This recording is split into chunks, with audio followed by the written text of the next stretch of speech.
in your network and networking, I would say give it all away. Just try your very best to, whenever you're engaged in those particular engagements, that you're giving the absolute most and best of yourself to benefit and create value for someone else. What you will find is it comes back tenfold.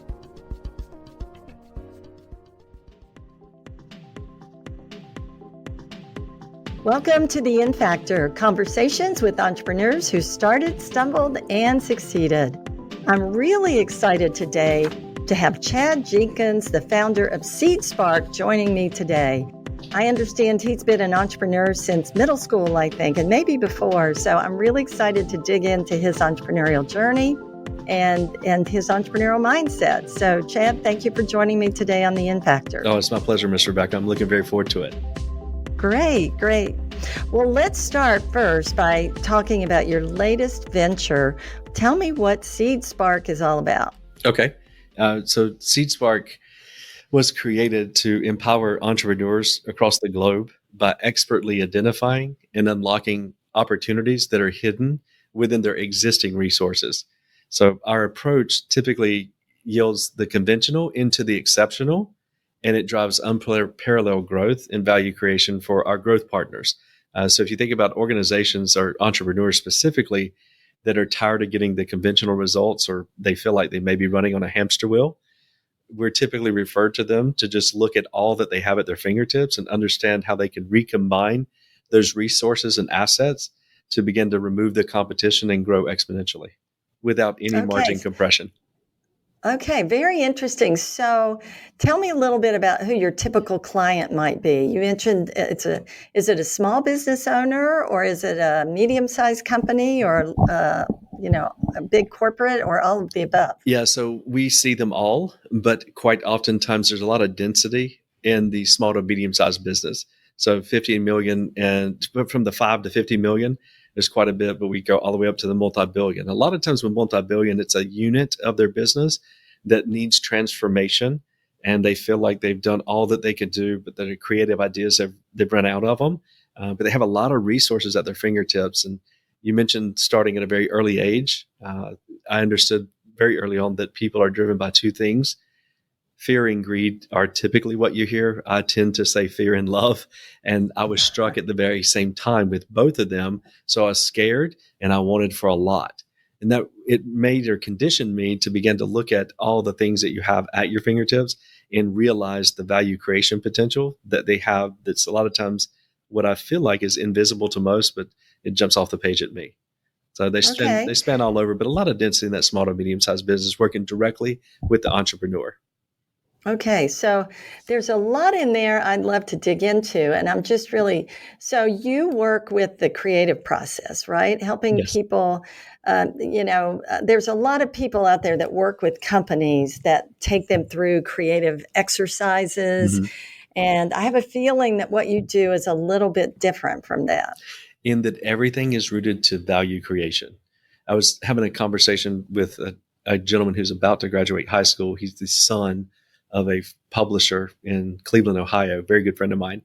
And one thing that I mentioned to him, and I'm just driven this particular way, every day that I'm given, I feel like is an absolute bonus. And every day that I am given, I feel it is my duty to figure out how to create more value today for what I classify as our hero targets. So, and the hero targets mean, from Dan Sullivan's strategic coach, who do you want your business to be a hero to? So to me, every day that I'm given, it's my responsibility to figure out how to create more value for the hero targets of my businesses than it was yesterday. I have now, through SeedSpark Growth Partners, empowering folks around the world with their own business with a very similar mindset and methodology that yields that exponential outcome. So how does this work? I mean, I'm a company and I'm sort of stuck, right? Yeah. I've been growing maybe, and I'm sort of stuck. Mm-hmm. What happens? How does the magic work? Yeah. So an intake call. So we call them growth discoveries, and that's where you lay it all out on the table. So you may think a portion or a piece of your business, whether it be a manufacturing facility, it could even be a division where you've got quite a bit of human capital resources, but they're seen as a cost center to your business, when I may look at it and say, good gracious, you have the complete components to spin this out as a business services unit and make it income creating versus cost. And there's no competition. And by the way, when we unpack it all, we would potentially find that others in your industry, perchance the ones that you just returned back from the show from in your association show or your event annually, they all have the same amount of friction that you do. And perhaps you were the one to take that step forward and do it a little bit unconventionally.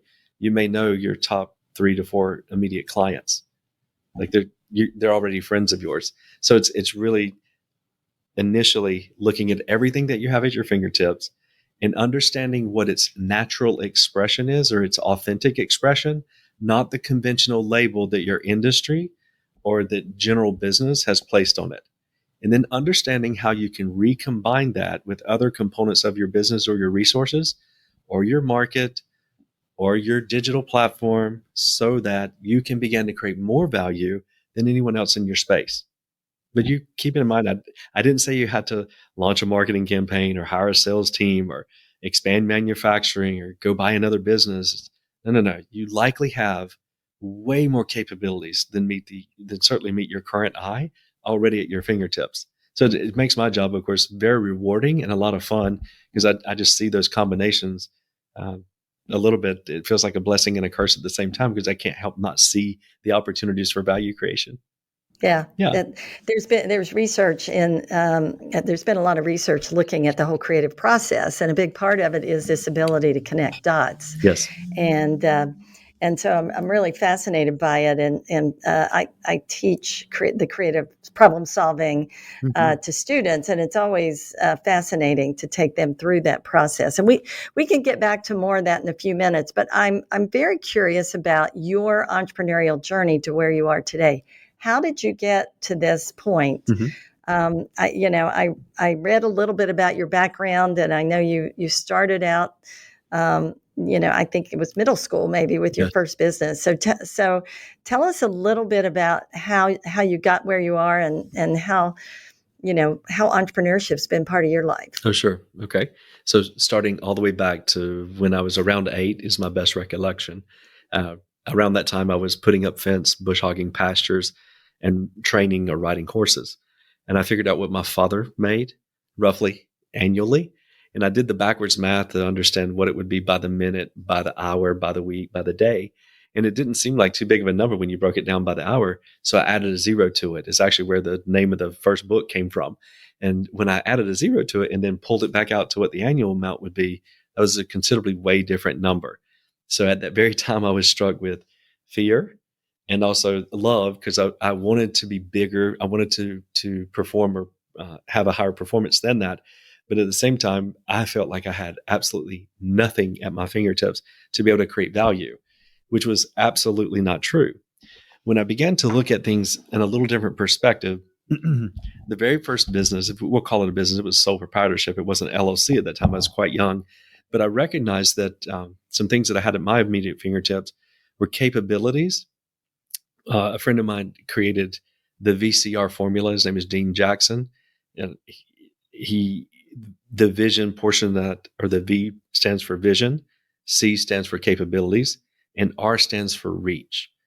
So I didn't know it at the time, but I was actually able to see the VCR formula with existing resources. And I'll put that into concept or into context. At 8 years old, I'd been trained to ride horses since before I could actually walk. I attended horse sales, of all things, 2 or 3 times a week because my father and I did also trade horses. But in going to these horse sales, I recognized pretty quickly that there were, what are the facts? And it's very similar to this growth discovery that we talked about earlier. Well, the facts are at horse sales, there are going to be horses. Yes. There are going to be people who want to sell horses. Yes. There's also going to be people that want to buy horses. Yes. What contribution or value can I give to this? Well, it is also true that I can ride. It is also true that I can ride well enough that I can make a horse that actually not a whole lot of people could ride it.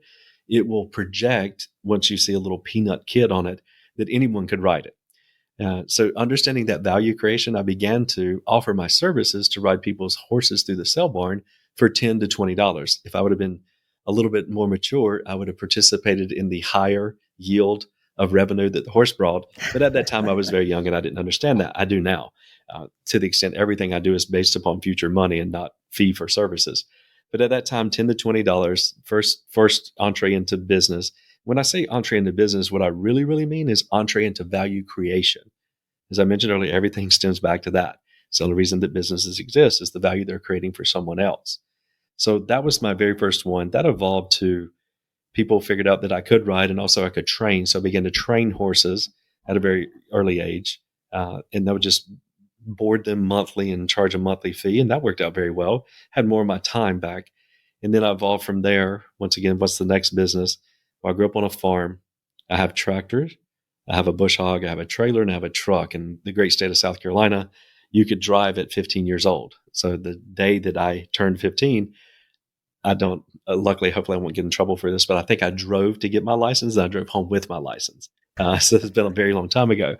But in doing so and growing up, I'd been around people that were 20 to 30 years my senior. I spent a ton of time with my father that is, I can not replace it with anything, but I understand that God gave us one mouth, one input, and four inputs and one output. So eyes and ears, and then the mouth. As a kid in the South, growing up with people who are your senior, your elders, you keep your mouth shut. But what that afforded me the ability to do is just listen and learn and listen. I was a complete sponge, and I still am today as well. Growing up on the farm, I was around horses. Horses do not say a whole lot, but nonverbal, they communicate at a very high level. So tracking backwards to being 8, 9, 10, 11, 12, all the way up into my early teen years, I was around not a lot of verbal that I was giving, but I was receiving a ton of it. That still provides me an immense amount of value today in business, even though, of course, not applicable in this podcast. I've got to do most of the talking. But in general business, I typically like to keep my mouth shut and just observe because I see things in the way they combine them. So I've been doing the same thing since the time I was 8, looking at those resources. And one other of my concepts is remove the film. So film for me, just like if you were to get a brand new iPhone, you would take it off and you'd see how vibrant it is, or get a new car, your GPS screen. Very similar to me. I see people's businesses that way. So I'm drawn to friction, which is what the F stands for. I, identification. L for leverage. And the M for me is for market. So those things in people's businesses. And when I look back across more than 50 businesses that I've started, sold, maintained, or currently own, I've chased that friction. I've been drawn to it. A lot of times, this is applicable for probably most of the listeners who came into work this morning. The first text message you get, or if you still get phone calls, the first telephone call, would definitely the email. You'll start to see what otherwise would be considered complaints. Those are absolutely frictions. The way that I perceive them is I look for frictions with commonality or trending, and I begin to ask questions when I spot a pattern. If I resolve this friction, i.e. complaint, for one of my businesses, does it help just that business? Or does it help everyone that has a business in that size or that category in the local market? Or everyone who's in that business or everyone in a business across North America? In my past, when I would get yes, yes, yes, I would start a business. Again, everyone's running to the right. I found a way to create value over here on the left. No competition. The margins are not compressed. And the second that I resolve it, I've got a lot of built-in clients. So the entrepreneurial journey that you spoke of earlier started way back when. It's the same then as it is now. Look for the friction, understand how to create value, and then began to today, I partner with other businesses to help create that value through my growth partnerships in their own industries. I created a thing a couple years ago, well, actually about a year and a half ago now. Nothing new without a who. You may have heard of the book, Who Not How. I'm a big subscriber of that methodology. But the way that I've made it practically applicable for the way I am wired, I said nothing new without a who. Therefore, not only in an industry that I may find a way to create value, I throttle myself and I do not create individual businesses anymore. I will partner through growth partnerships with someone in that industry. As well, if I find something that I want to do, I've refrained from me just going and doing it myself, which is my old MO.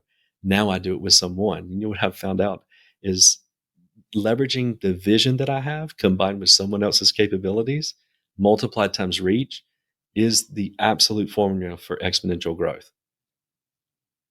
Very cool. Very cool. So you have started a number of businesses over the years. Have most of them now? SeedSpark is. Would you say SeedSpark is in the consulting stage category of businesses? And if so, Absolutely. talk to us a little bit about building a consulting company. Do you hire a lot of people? How does SeedSpark work? Yeah, so I would tell you, with starting with this one, I'm definitely a big subscriber of strategic coach methodologies, and I see them very similar to the way I see other people's businesses. All of the concepts combined together to create new value. So I'll put that in context, specifically with SeedSpark. Originally, at SeedSpark's inception was back in 2005, 2006, when I created the first BlackBerry store of the world. I had one of my other businesses was growing very fast, and I began to leverage software development, both in building applications that would run across the BlackBerry browser and also software development to improve the velocity of one of the consulting natures of one of my other businesses. But SeedSpark continued to evolve. So it absorbed one of my other technology companies, and it continued to do things that were products and services in the technology category that facilitated growth. But if you would look from the outside, SeedSpark originally, back in, let's say, 2015 to 2023, it had a digital marketing company, a software development company, a cybersecurity company, and a managed services company. And you would say that doesn't make any sense. Well, of course, it would, maybe to potentially me and the way that I view things. I need cybersecurity to keep them safe. I need managed services to make sure that their infrastructure works well. I need the software development and business process automation to improve their scalability. And then I need digital marketing to pour gas on the entity that's now created, ultimately resulting in exponential growth. But the world doesn't really understand all those capabilities and components as one. So recently I've spun out over the last year, each one of those entities, they're all about a $5 to $10 million P&L. So I spun them all out in their individual nature and branded them individual companies. That enabled me to elevate SeedSpark to do exactly what it was always meant to do. SeedSpark, the name, comes from seed the opportunity and spark growth. Not a lot about cybersecurity. So building SeedSpark, and now I'll pull it all the way back together with some of the methodologies and concepts that I've been exposed to with Strategic Coach. Two of their concepts: self-managing, self-multiplying. I mentioned earlier what my responsibility is to uncover the hidden value creation opportunities in a business's existing resources. So I focus there. But what I figured out is I am helping and being referred to helping organizations across the world, specifically small to medium-sized businesses, the ones that are very, very good at what they do, which is most of them, they just may have a little trouble in packaging or messaging or structure.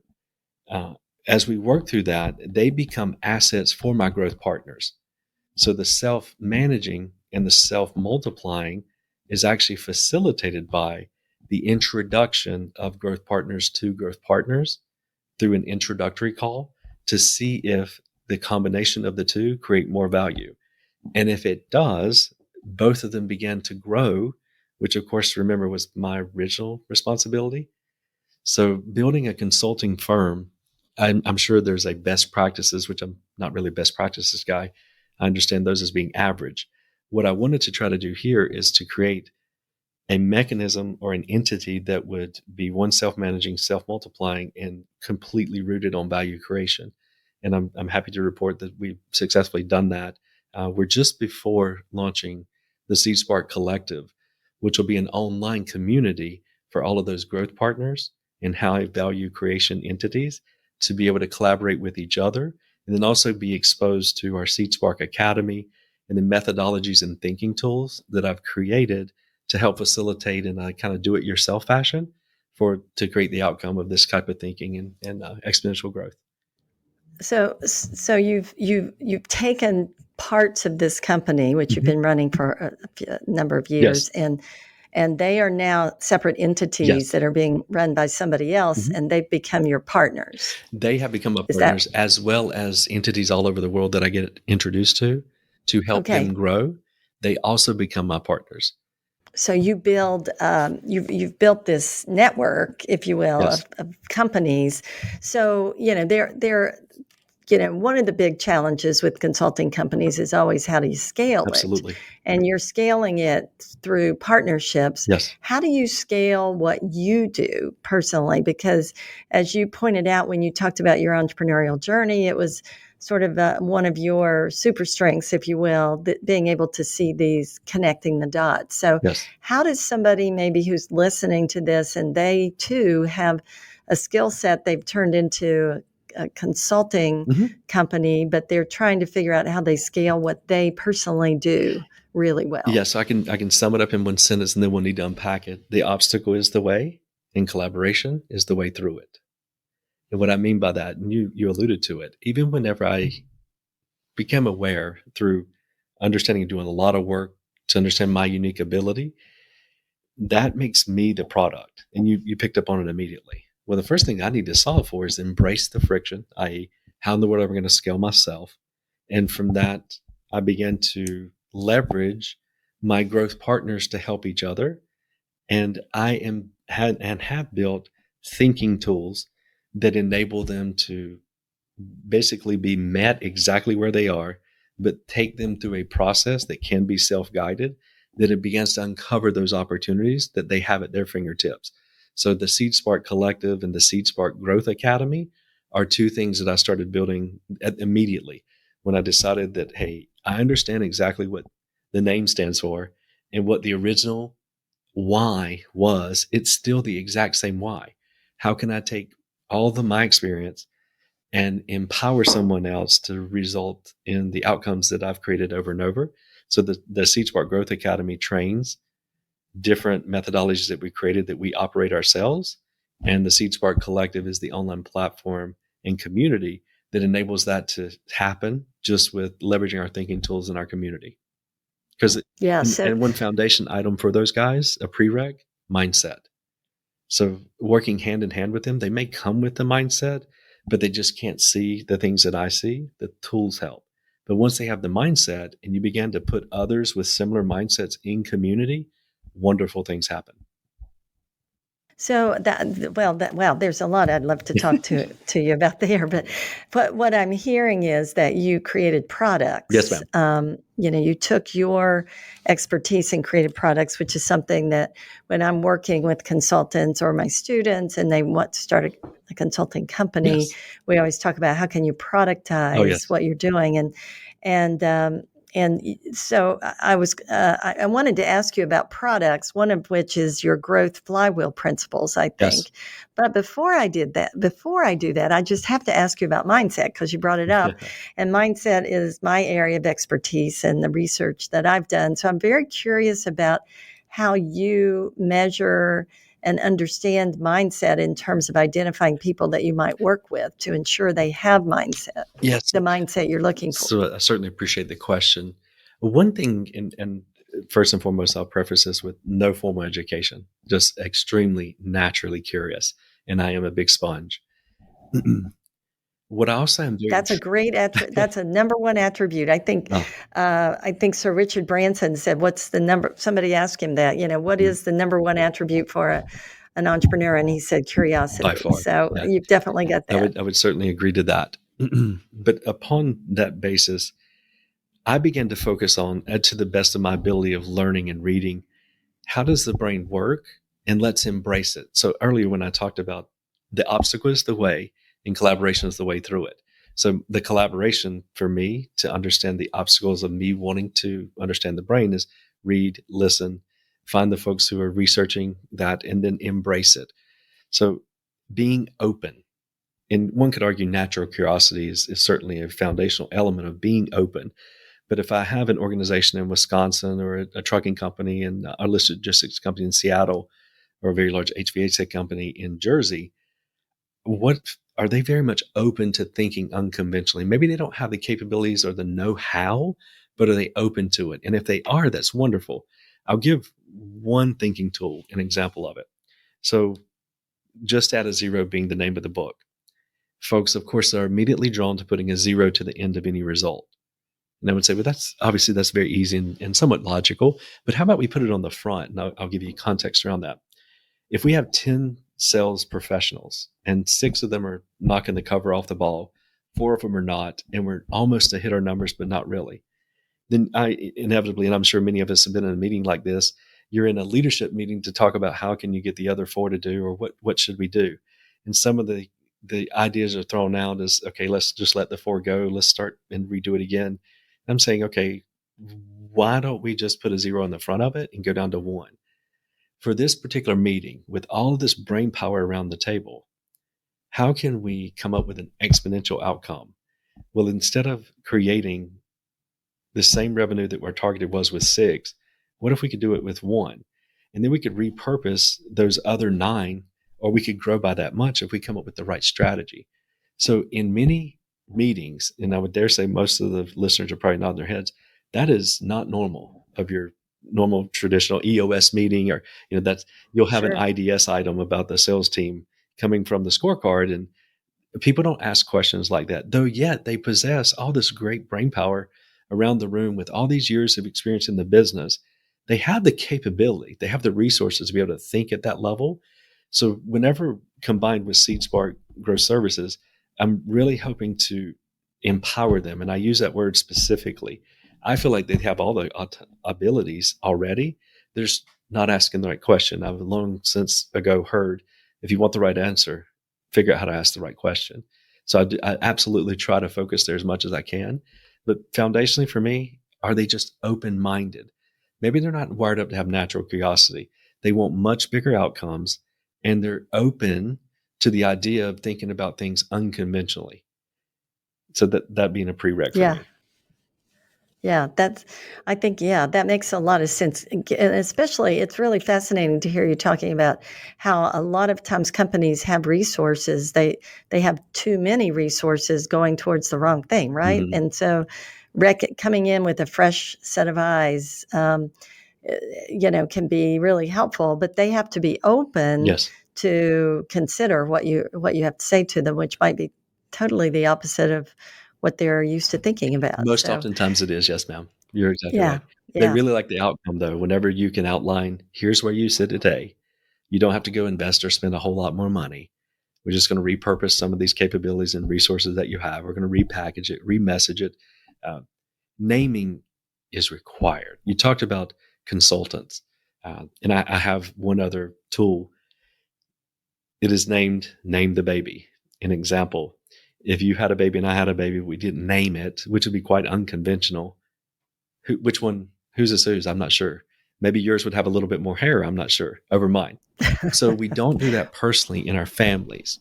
We give something a name, it has an identity, and it takes on an identity of its own. And not only can we embrace it here, applicable to our business, in our organization, our team can, but also our hero targets, our target clients can also begin to embrace it. So in the consulting world specifically, we have those ones who have just a lot of capabilities individually, but they haven't productized themselves. The very first thing I would consider is name it, name it, name it. And I have a very specific way of naming that I'd be happy to share as well. It could empower others, because naming, as I understand it, is not as easy for some as it is for others. So in the naming, and I'd be happy to give it away. Picture a whiteboard, or imagine a whiteboard in front of you. When we think about this product or service, when it's implemented with our clients or our hero targets, what outcomes are created? And you just began to list them on the left side of the whiteboard. I'm just going to list them. So what outcomes?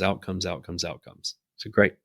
Now that we have all these listing, maybe 10 or 12 or up to 25 different words that describe the outcome that your hero target or client target feels or experiences when you deliver your product or service, then look at those particular those words, and I typically grade them. Number 5, it's almost palpable, or you can taste it. It creates such an outcome. Therefore, there's emotion attached to this outcome that you perceive for your hero target. That would be a lucky number 5. Less 4, all the way down to number 1, which is a great outcome, but it really doesn't invoke any emotion. So the next step in my process is to take all those number 5s and 4s of those descriptive words applicable to the outcome that you create and move them to the right side of your whiteboard, just a line down the center. So I've got my 4s and 5s over here to the right side. Oftentimes I don't need to reach down to the number 3s. Then I begin to look at those words who are now on the right side of the whiteboard.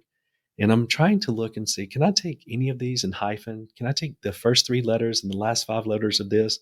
And I'm literally trying to create a word.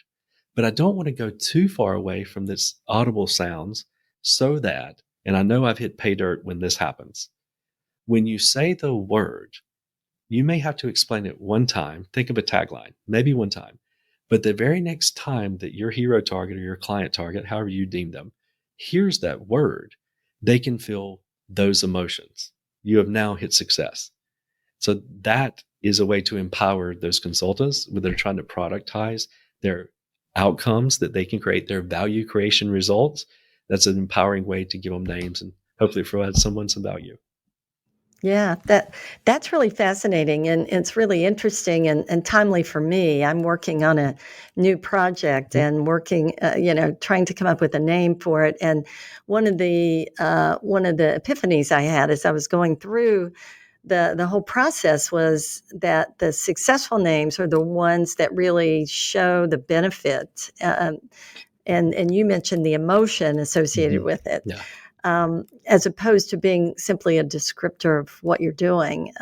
So naming is a big deal, isn't it? Huge And deal. especially in our world today where so much of what we do, it has to be done in sound bites and we Yes. have to get attention very quickly. Mm-hmm. So I appreciate you sharing that. That's a really fascinating way, I think, to approach it.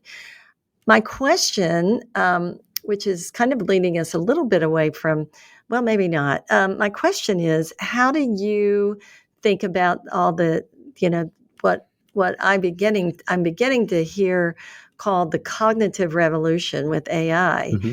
and for example, with my naming Mm-hmm. experience that I was just going through, I went to ChatGPT and Mm-hmm. I started asking for suggestions and giving ideas. I got about 25 back, none of which I really liked. But then I had to go in and I had to do a better job of defining what I was looking Yes. for. But I was able to get there, Mm-hmm. and over time. But how does AI figure into what you're doing? Because AI can kind of connect some of these dots for us if we know the questions to ask, which is, I think you brought up that point earlier. You're exactly right. And you've alluded to the answer, even in the context here. I appreciate that.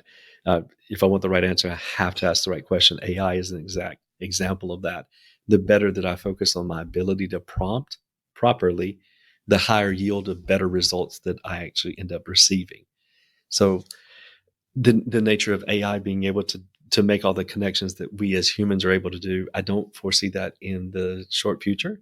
I have an immense amount of friends that were at Abundance 360 last week. Yeah, last week. And there's projections there that we'll reach singularity with AI in 2029, I believe, 5 years. So maybe then, not currently. What I experience in leverage, and we leverage AI in all of my organizations, even personally, a lot. It's a great first draft. It's a great facilitator. It is not the driver. So our ability to, most importantly, ask the right question that yields the right answer with the true essence of humanality in it. And I talked about, of course, invoking the limbic part of your brain when you name things, the emotional part. All of those things are fundamentals for me to create the type of outcomes that the folks that I work with seek. Leveraging AI as a facilitator, I think, is paramount and required. Just please focus on asking the right question. And my goodness, do not take what it gives you as the gospel. It's getting better and better, of course, but it's not there yet. I'll give you an example. Yeah, I'm working with two firms I put together. One has a couple thousand people in India, in the Philippines, and another has an immense amount of experience, and they're looking to put an organization together, leveraging both their resources. So to me, it's a JVC, which is a joint venture collaboration. It's not a true, pure collaboration. But in doing so, and I often do this on the way to the gym very early in the morning, I'll hit record on Otter, and I'll just begin to talk about concepts and methodologies and ways to think unconventionally. And then that, of course, is a long transcription that one of my strategic assistants will take, run it through Chat GPT. This particular time, I didn't have that amount of time, so I did it myself. And it did definitely give me a very nice, perfectly formatted outline, and it completely lost the essence of value creation in the entire context. So it's getting closer, but it's just not there yet. So use it for what Yeah, it's worth. I've heard it. Yeah, I've heard it said that AI is confidently inaccurate, so that's a really good way to you put have it. to be careful. Yeah. But I agree with you. I think it's definitely can be helpful Oh, in yes. terms of putting some things out on the Yeah. table, and like I said with naming, it does spark a lot of different. It can give you in a very quick Hmm. period, it can give you a lot of things to think Yeah. about. So now you created something called Growth FlyWheel Principles. So Yes. I read a little bit about that, but I'm curious if you could tell us a little bit about what that Yeah, no is problem. and how our listeners might benefit from understanding a little bit more about that. Sure, sure. If my wife were listening, she would think this part is a little bit comical because sometimes she projects that I'm a little bit more of like a robot for business. Here, in this concept of building SeedSpark so that it can begin to grow and scale, one thing that I had to do is, of course, create a process, which is what my brain does automatically with process. When I say automatically, not just to the individual's business, but also including the individual. So I've created two flywheels, personal and also professional. So it's paramount. The entrepreneurs that I'm referred to, they're all similar, but yet they're all unique and different. So during our intake process, initial growth discovery, we're identifying what they themselves and also their business has as their unique value contribution.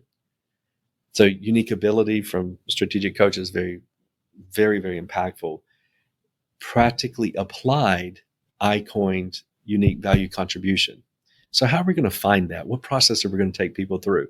And that's what led me to create these flywheels. So on the personal, I'll give you a little example of it, a little insight.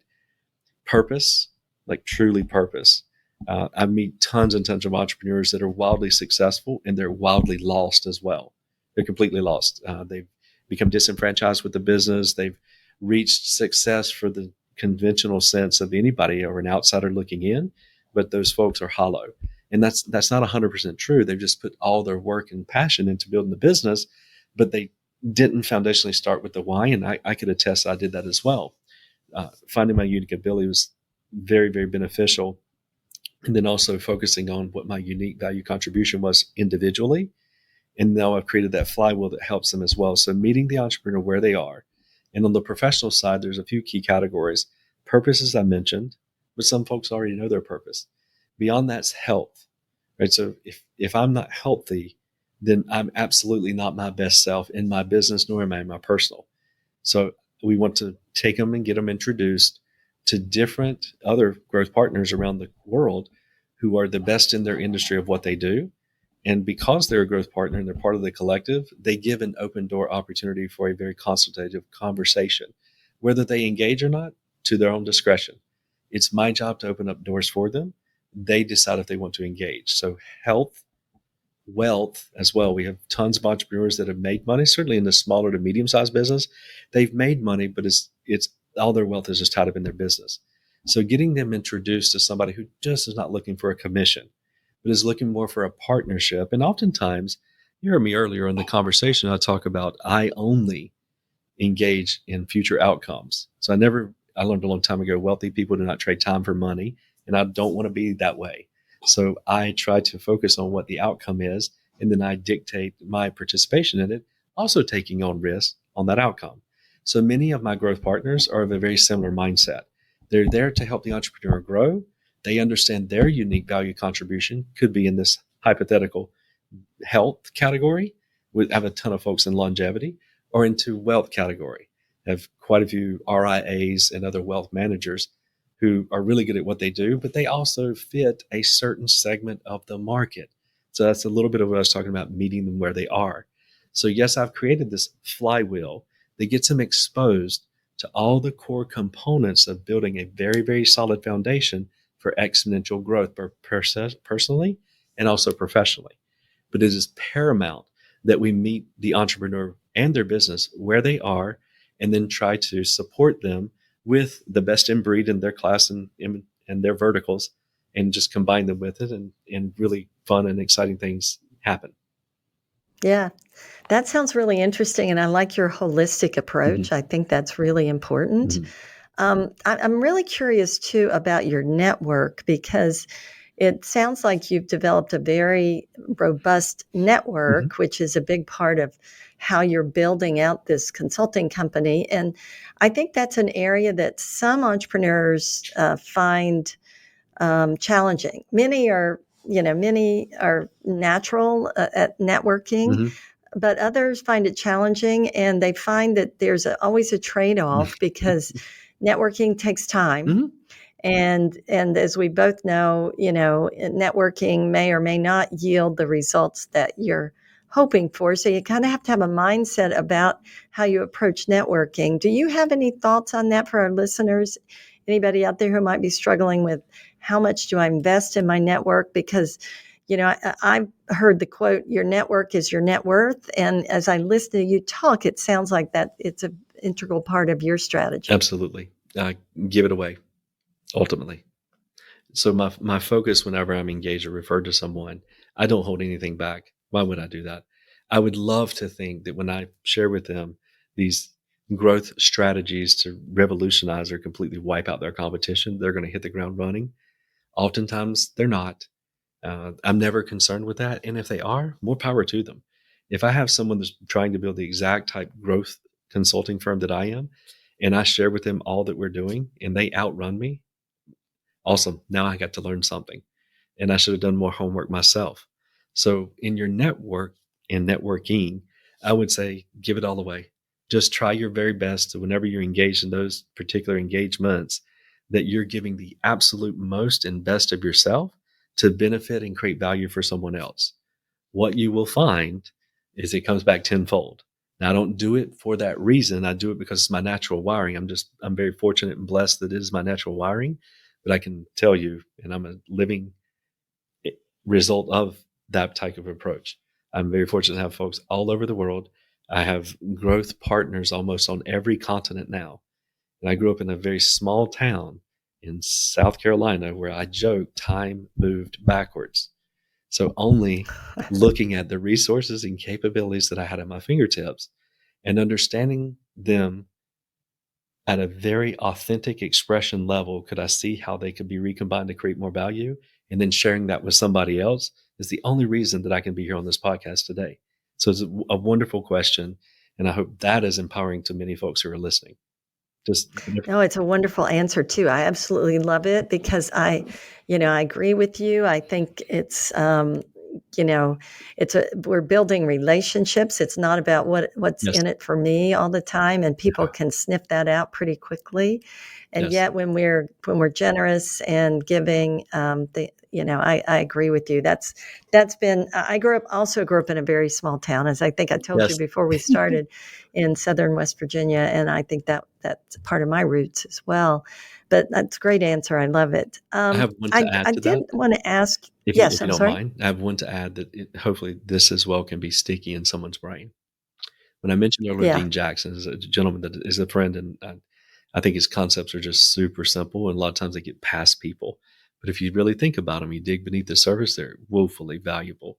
One that he says, or that he had shared with me some time ago: more cheese, less whiskers.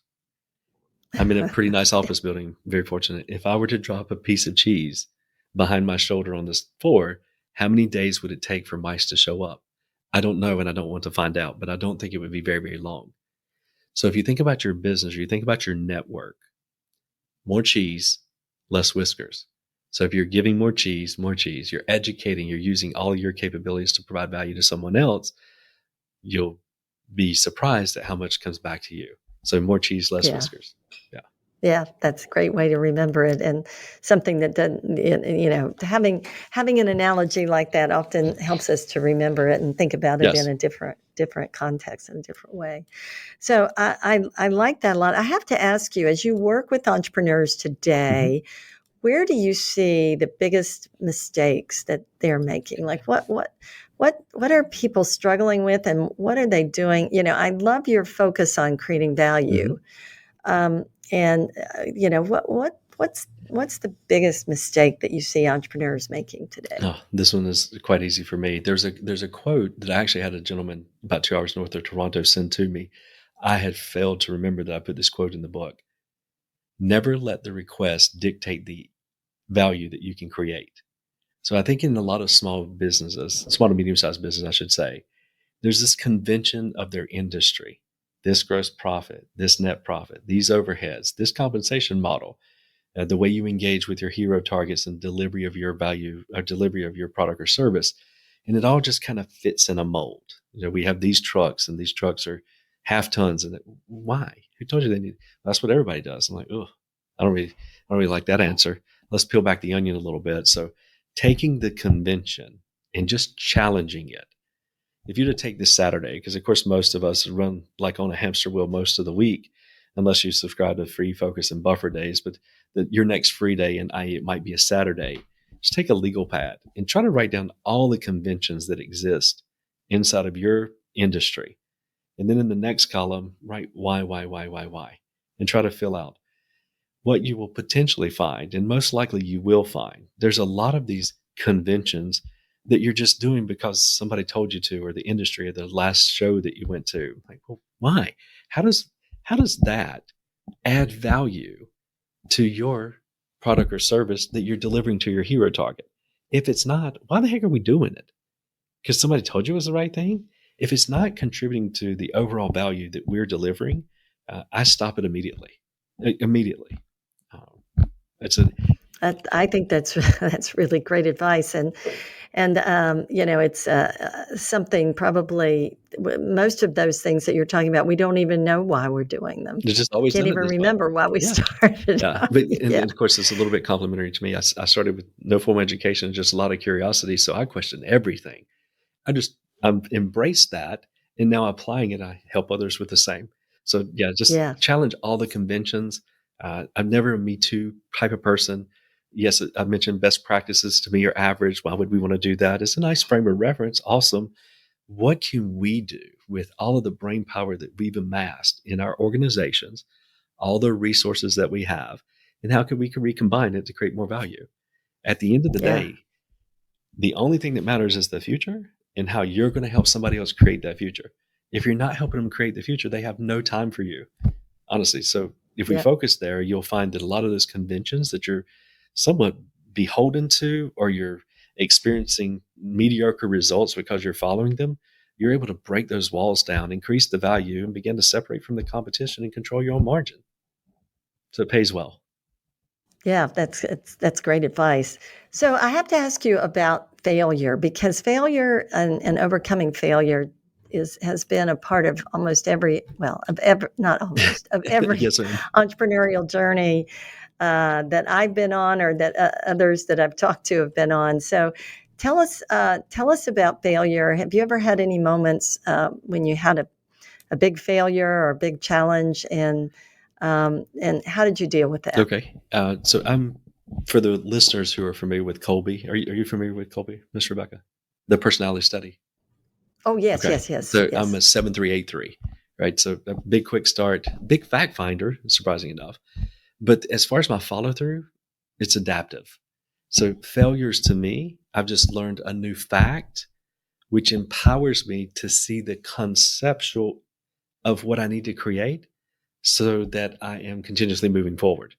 So if you were to ask me about many failures in the past, which I know I probably had many this morning, I don't really embrace them that particular way. It's just another fact that I use to create this conceptual image with a path to reaching overall success. But yes, I've had many of them, probably more than I would care to count. And I just choose to embrace them in a different fashion so that it propels me forward instead of pushing me backwards.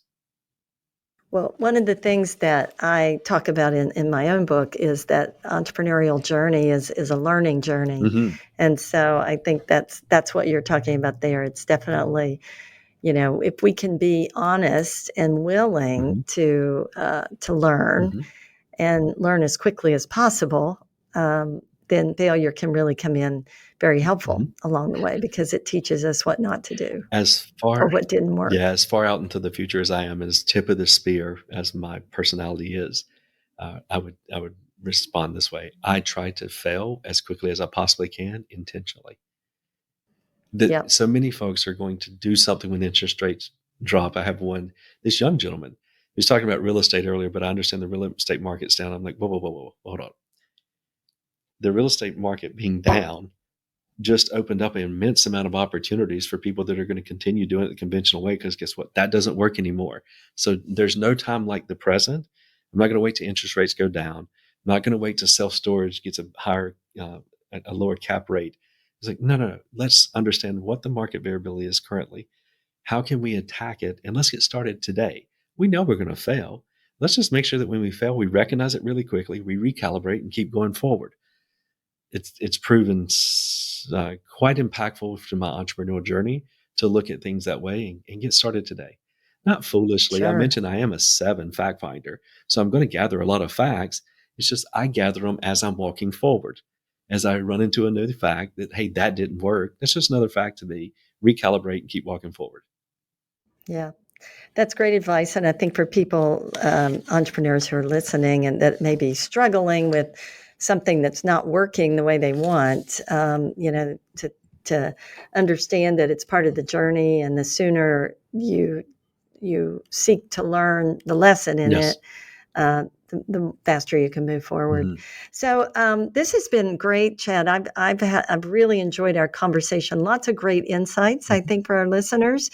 But I always end by asking if you had one piece of advice for our listeners, knowing that most of them are current entrepreneurs or aspiring entrepreneurs. What would that be? I would say add a 0 and see what let your brain tell you why not. Leverage the power of unless and let your brain show you the pathway. That's it. So, and you heard me say earlier, the obstacle is the way and collaboration is the way through it. So oftentimes when you leverage what your brain will do, when you use the power of unless, after you've documented all those reasons that you couldn't add a 0 to your revenue, to your profitability, in my example earlier, to the front side of having 10 sales professionals, how are we going to create the same outcome and exceed our revenue targets with 1? Collaboration is the way. There's someone out there billing with a credit card on file every client that you want to do business with. You may consider collaboration with that particular person or entity to help you with your goals. Just add a 0. That's great advice. Yeah, we live in it. I think, it's not all about competition. There's a collaboration that matters today in today's world. Now you have a book, right? Yes. And so and it's got a lot of these ideas that you've been talking about. So would you tell our audience about your book and where they might connect with you or find out more about what you do? Yeah, sure. So as I mentioned a little bit ago, the book was named at 8 years old because I just did it impractically. I added a 0 to the number that I figured out that my father was making. So I've continued doing that. And I decided to name the first book that. That book absolutely combines a lot of the methodologies that help folks think in a very similar fashion. I just want to pack it all into one. And it's been wildly successful. I'm actually a little surprised that it's making as much of an impact all across the globe as it is. So as far as where can you find it, that's a great question as well. Any place that you get your books, whether it be Audible or I'm surprised that there's so many different places that you can get books from these days, but all the major ones and then ones that I come across that people say, oh yeah, I got it on this platform. I'm like, I didn't know anything about that platform. So it's very easy to find. Just Add a 0 is a little bit of a unique title, and it's very easy in a Google search to find about 9 ways you can get it. Just Add a 0. Yeah. And your company, again, is SeedSpark, and people can find you and SeedSpark online? Yes, SeedSpark.com.